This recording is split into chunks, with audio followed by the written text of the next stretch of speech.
Tensions are rising over the conflict in eastern Ukraine after a massive Russian military build-up near its border with the region. More than 100,000 Russian troops have been strategically placed close to the border they share with Ukraine, and many experts are seriously worried. So, are we on the brink of a new war? We're now at a stage where Russia could at any point launch an attack on Ukraine. I would say that's more stark than we have been. To understand what's going on, we're going to explain the Russia-Ukraine conflict and how it's led to what's happening today.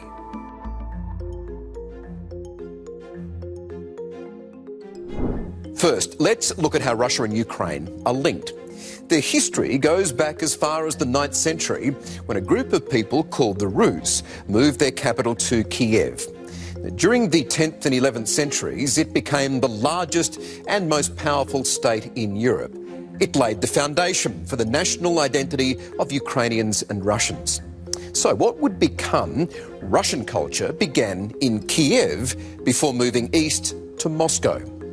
Ukraine would become part of the Russian Empire for centuries and would also be part of the USSR.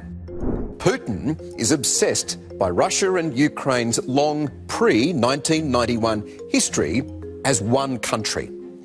In July 2021, Putin released an epic 7,000-word essay about their shared history, in which he said, quote, "I am confident that true sovereignty of Ukraine is possible only in partnership with Russia, for we are one people."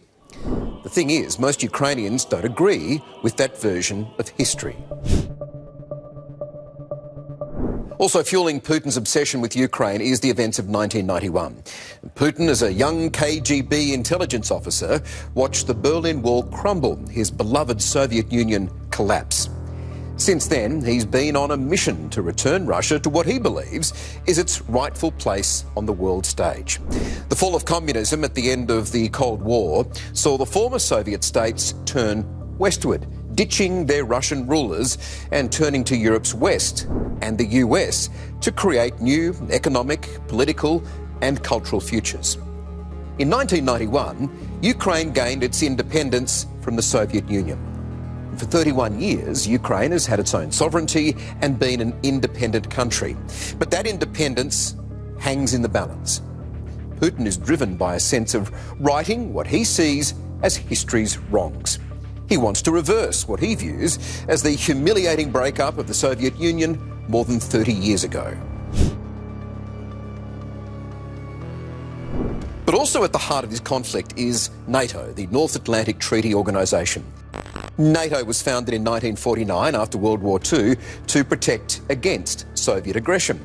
The treaty states that if one nation is invaded or attacked by a third party, all nations in NATO will collectively mobilise in its defence.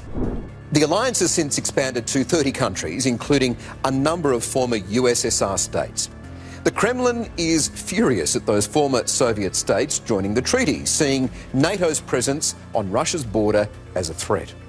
Now, Putin has demanded guarantees from NATO that Ukraine and Georgia, another former Soviet republic that Russia briefly invaded in 2008, never be allowed to join the alliance. But NATO allies say Putin cannot deny Ukraine or any country that right. Ukraine has long fought to join NATO and is still working on making that goal a reality. To say Putin hates NATO would be an understatement. April 2008 was the last time Putin attended a NATO meeting. The Russian president said then that allowing Ukraine to join NATO would be a direct threat to Russian security. He told the US and German leaders, quote, "For me, Ukraine is not a real country." Now, Russia claims that in the early 90s, at the end of the Cold War, the US pledged that they would not let NATO expand eastward. But that claim has been debunked, including by the former Russian President Gorbachev. The topic was never discussed. Now, those arguments are completely ignored by Vladimir Putin. So they're the historical ties between Russia and Ukraine. In the next video, we'll explain how and why the conflict started in 2013 and whether it might lead to an all-out war.